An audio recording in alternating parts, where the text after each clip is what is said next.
watching a very special edition today on ET Now. We're celebrating International Women's Day. And to celebrate this very special day with us, today we are joined by Vineeta Singh, co-founder and CEO at Sugar Cosmetics. Vineeta, firstly, thank you so much for joining in with us.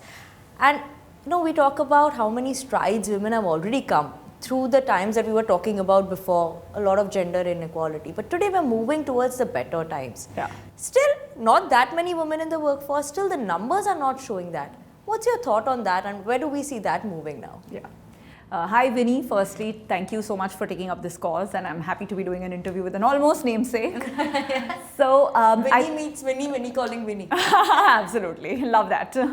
So I'm glad that there is a lot of conversation, and not just on Women's Day, but all year round, happening around the fact that we need more women in workforce, we need more women entrepreneurs, and there are economic reasons why this is required. I think there is a study by McKinsey where for us, we are leaving $800 billion of GDP impact on the table if you're not adding at least another 10% women in workforce. The less than 20% contribution of women in India's workforce is abysmal. It's lower than Bangladesh, right? And unless we swing this by at least 10 more percent, we'll not be able to accomplish our $5 trillion GDP dream for making India an economic superpower. So I think there is a financial logic. Even in organizations, Fortune 500 companies across the world have been observed, and in all cases of management where there was more diversity, there is more women in leadership, the performance over a period of time in terms of profitability, in terms of growth has been better. So there is an economic logic of why we need women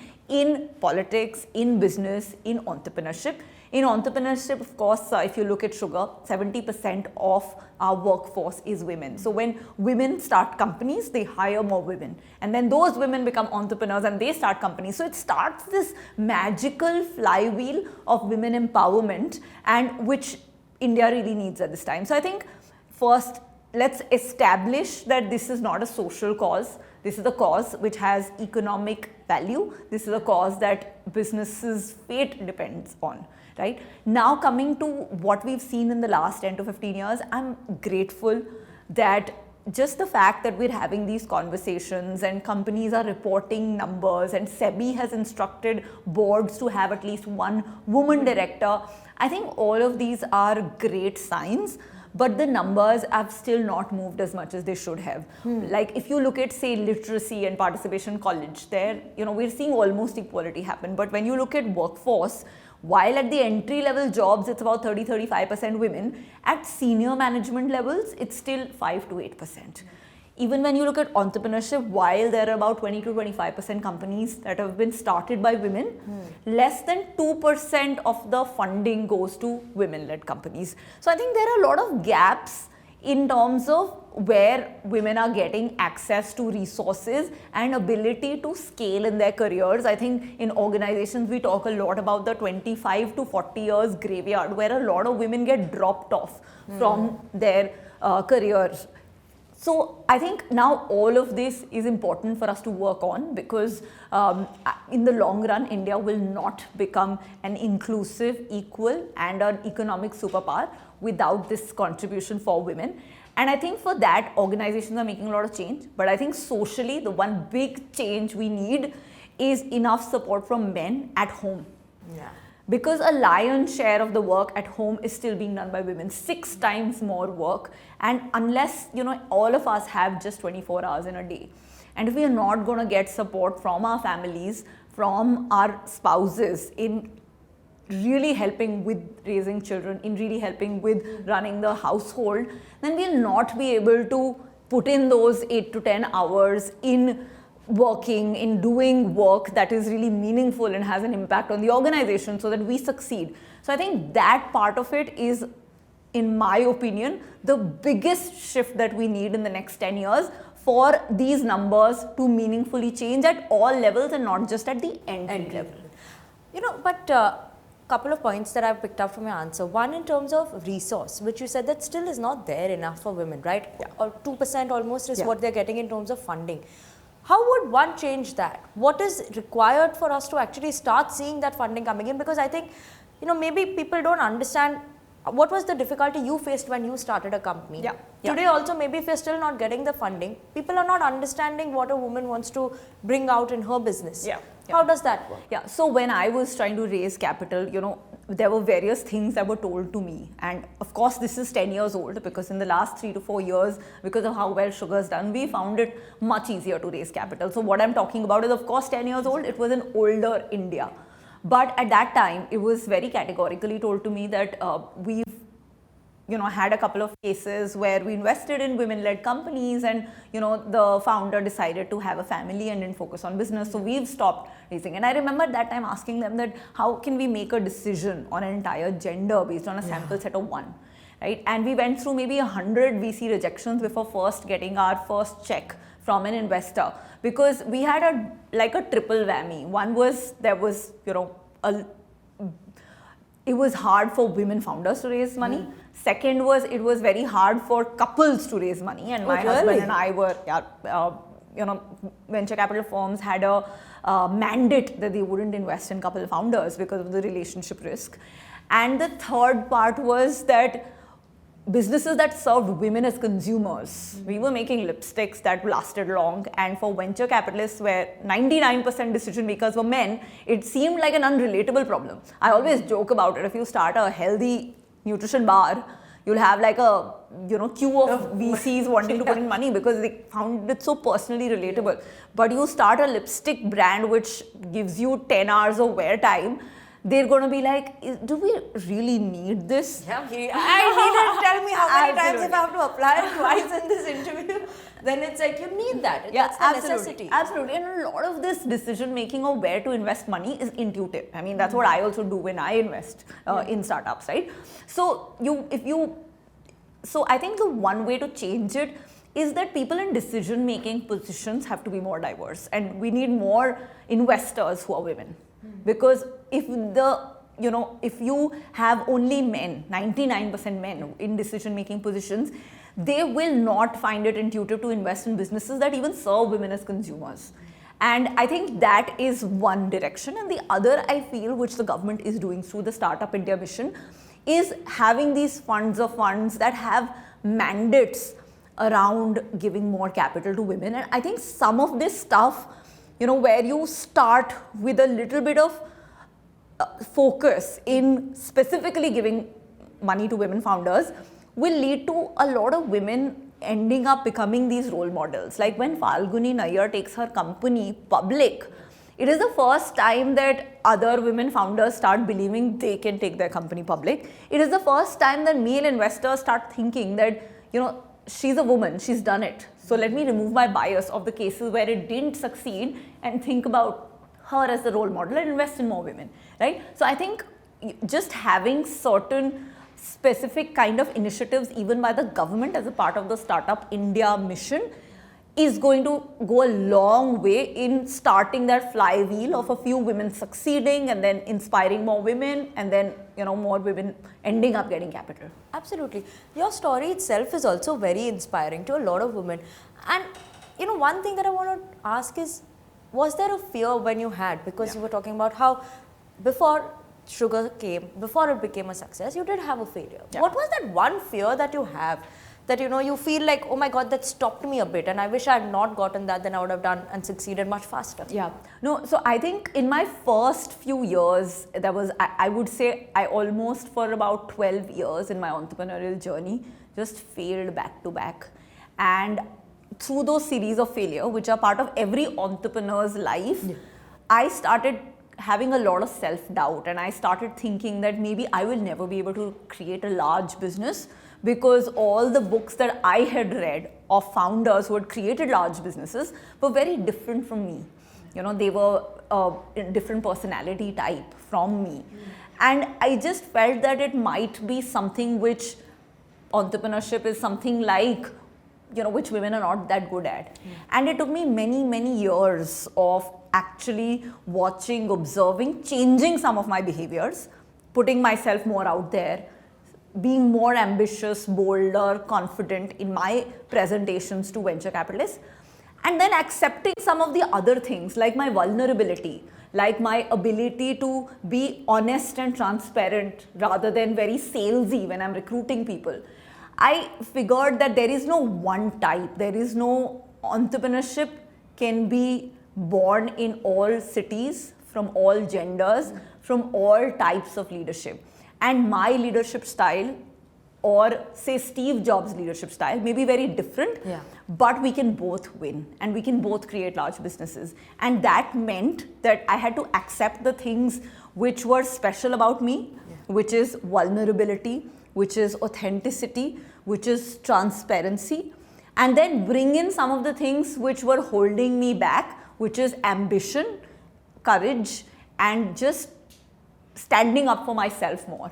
And I think when you combine the traits which women intrinsically have, and then some that we need to adapt to create large businesses, I think it becomes magical. Absolutely. What's your thought on the non-alpha narrative? Now that word is coming in, because all the time we spoke about alpha, non-alpha narrative, inclusivity. What do you mean? What is I think during COVID, we've seen that from political leaders to business leaders across the world, there has been a lot of success in a crisis by having a leadership style that wasn't alpha, that was more inclusive, that was more transparent. Because when a crisis happens, people don't sacrifice for alpha leaders, they sacrifice for leaders who have empathy, leaders who care for them.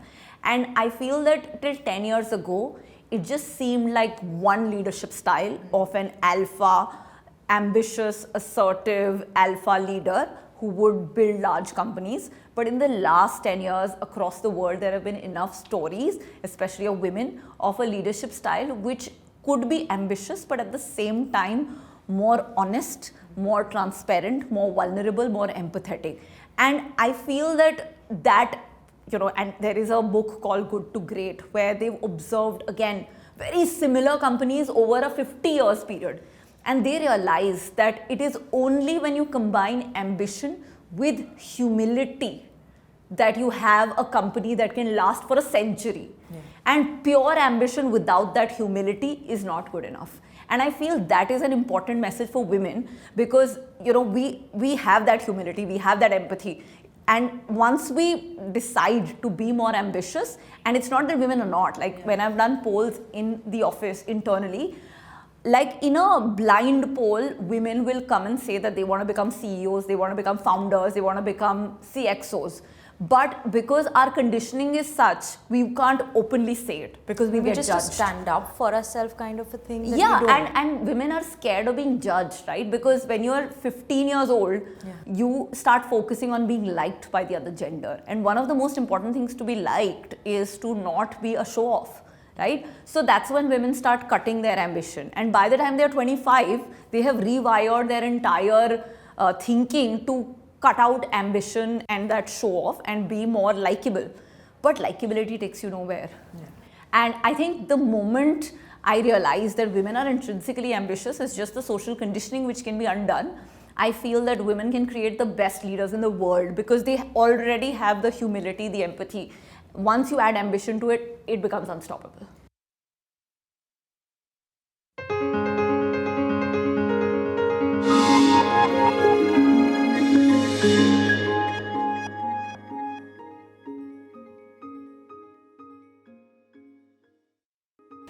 Talking about women, where is the reach that you see for sugar now? Do we see women in the tier 2, tier 3 cities, non-metro cities, actually going in for color cosmetics? Is that a trend that we've now seen coming in? Because that does indicate a bit of an ambition that comes in from the smaller towns and cities.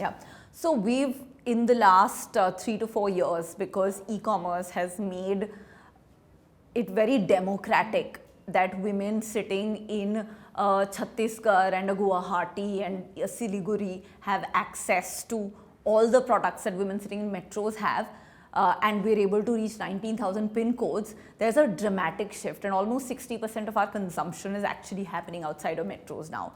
And I think that's a sign of the fact that women are becoming aspirational and women are taking charge of their destinies, not just in metros, but also in smaller cities. and the progress might be a bit slower in terms of participation in careers, but in terms of their aspiration around fashion, beauty, it's right up there. So I think the tastes might be different, what is being consumed in metros versus tier 2, tier 3, but we're seeing the same amount of growth in consumption. In fact, tier 2, tier 3 are actually growing faster for us than metros. Okay, and when I'm talking about sugar then, where do we see sugar headed? 500 crores is what we've touched in December 23. Yeah. Where should we be expecting in the next 4 to 5 years? What's your ambition? Yeah, so we want to build India's largest makeup company, and we are now the third largest, and we feel that it is achievable. We also want to build a brand that is from India but goes global. And I think that's what my ambition would be. And of course, in doing so, we want to build a business that's profitable. December onwards, we've been month level profitable, and we want to scale that to the entire year and build a sustainable, profitable, cash flow positive business. Absolutely. And once that's there, should we expect an IPO? Absolutely. So, we're all 1 year, 2 years? Yeah, hopefully a couple of years. So, 2025, 2026, hoping to get the sweetness on NSE, BSE then and exchanges to much needed. Track sugar more closely and keep a track on your financials then. Okay, but now you sound scary, but yeah. No, I will not. I'll still come here and sit and interview you like this only. But, I want to know one more thing is that funding winter that's what we've seen in the last 1 year, 1.5 years approximately. 1.5 years or so, yeah. So then, what is that story? How does that play out? Is it that an investor is becoming more careful before investing? Or do they not want to just invest right now? So I think there was also firstly a bubble in 2021 where India got almost $43 billion of capital for the first time, and all of that got invested in startups. So there were very lofty valuations, and whenever you have a bubble, there's always a correction. I mean, it's just the nature of the market. So now that number has come down to as low as $11 billion, and so that means that only 1/4 of the capital compared to 2021, which means that this is a funding winter. There is shortage of capital that companies have access to, which means there are a lot of companies that are struggling with less than 6 months runway in their bank account, which is very dangerous. There are a lot of companies which are having to settle for a down round in terms of valuation. But I think as an entrepreneur, our most important mission actually is to keep the company alive. I mean, nothing else matters. Everything else is secondary. Most important responsibility is to keep the company alive. And I think that survival crisis is hitting companies that actually raised at very high valuation and then are now struggling to raise follow-on rounds. But I think it's also a good thing because it's teaching all of us more financial discipline. We're talking about terms like return on capital expense, which we never spoke about. We're talking about terms like free cash flow, working capital cycle. And I think in the long term, every company had to get there. It's just that this funding winter is shortening that learning curve, and we're suddenly thrown into the deep end of the pool, and now we have to figure out how to swim. Right? So, but I think a lot of good companies will come out of this funding winter, because if you survive tough crisis, you figure out a way to raise money from the most critical investor, which is your customer. Right? At the end of the day, every business is born to raise money from its customer, because the customer is the real test of whether your product is working or not. And that's what we are all doing. So I think it's intense because, like they always say that entrepreneurship is basically you jump off from a cliff, and while you're jumping off, you're building your plane, right? Yeah. And that's what we're all doing. Every year, the challenge changes. There was COVID, then there was the whole, this funding winter. Next year, there will be an IPO challenge, but it's all part of, I think we signed up for it, so shouldn't complain. Absolutely, but there's a new challenge that came up was when, the issue when Google actually removed some of the apps from the store as well. And India being more of the Android play, and that's where our main focus in terms of the consumption comes in from. What is your thought on that? And how does that, has it impacted you in any way, or how does this work? Yeah, so luckily it doesn't impact us because we don't have a revenue share with Google, and we are a pure e-commerce company. We've always had this challenge of Meta and Google being like the platforms where we invest our advertising dollars, and the algorithms keep getting more complex. So you have to put in more money to stay at the same place, which is why we've built a company which is now 60% offline. But I think for a lot of startups, it was too sudden that a lot of apps were banned. And I think just working around the regulation and dealing with a monopoly is always hard. So I'm really hoping that Google and the startups can find a mutually amicable solution, and the government helps these startups at least get their voice heard to Google, so that there's a fair outcome that comes out for everybody. Absolutely. And, let's get a quick rapid fire then. Sure. And very quick, one more I will answer. try my best. I'm generally very slow and long, so rapid fire is not my game. Rapid fire, wee. Winnie, rapid fire, let's get started then. All right. Vineeta, the first one is, what would you rate your makeup skill? 1 to 10, 10 being the best. I would say 6 because I'm always learning. Okay, then one product you always carry with you, no matter what. I think a lip balm. Lip balm, okay. If you were not in the makeup industry, what would it be? Where would you want to be there? Wow. I would be building some business, maybe a coffee shop or something.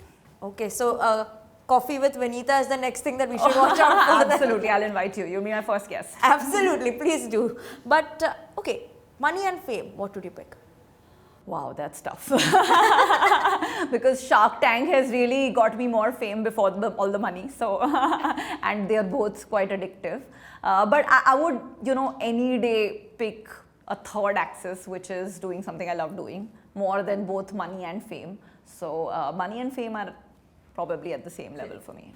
Then things you love to do, then running or weights, what would you still? I love running. I hate weights, but I just turned 40 and I've been told by everybody that if I want to increase my health span over the next 5 decades, I better start lifting weights. So I've started.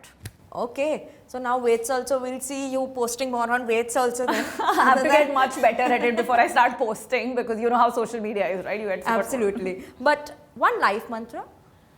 One life mantra is always be grateful. It's a superpower. If you were stuck on an island and you had to pick up 2 founders, which 2 founders would you? My co-founder, Kaushik, of course, and the other 2 founders who are existing founders in the ecosystem. I think I would pick up Aman, because he's entertainment. So maybe, I don't know how much he'll help with business, but he'll be really fun to keep us entertained on the island. So we are expecting some business on the island as well now. Which one? Where? Which island? Yeah, we have to first build an island. Okay, one investment mantra that you would have. Always bet on people, not the business. And in your business, would it be growth, profitability, margins? What would you look? Absolutely profitability, like read the room.